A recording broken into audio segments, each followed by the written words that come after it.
Welcome back to Trashflix and Burn, the cinematic coroner's office where we autopsy scenes that punch their way into pop culture. Then ask why no one called a neurologist. Today's slice of steroidal Americana is the Rocky versus Drago fight, that glorious, jingoistic fever dream where Sylvester Stallone ends communism with abs and an uppercut. It's not a boxing match. It's America's foreign policy set to synth-rock.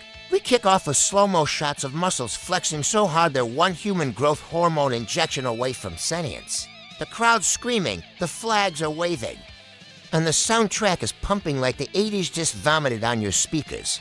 The announcers tried to get gravitas, but instead sound like the confused dads describing a wrestling match they only half-watched. It's a true case of David and Goliath. Except David is built like a brick wall with a slur, and Goliath is a 7-foot IKEA shelf with murder in his eyes. Dolph Lundgren's Drago doesn't speak so much as glaring Soviet.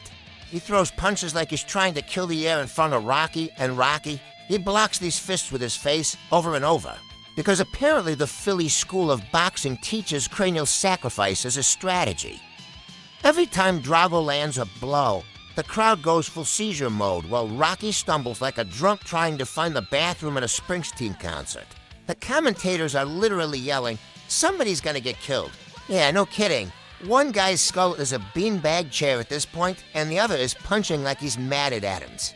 And then we get the legendary line, "Hit the one in the middle. This is not a strategy. This is a symptom."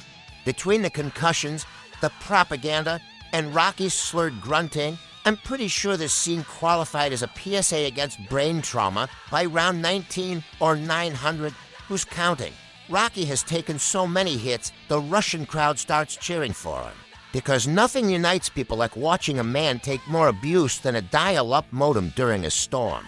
Drago, now visibly confused that his opponent hasn't died, starts malfunctioning mid-fight like a washing machine with rabies. Rocky doesn't win with skill. He wins with sheer cinematic patriotism and the kind of brain damage that makes you immune to logic. After this, you'll realize the real miracle isn't Rocky winning.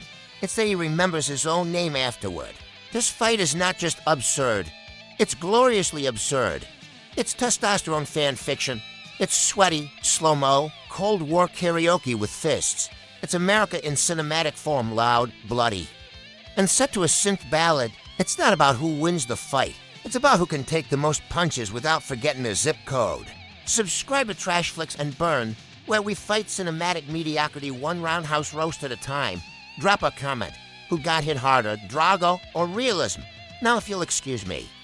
I'm going to run up some stairs and scream at a mountain.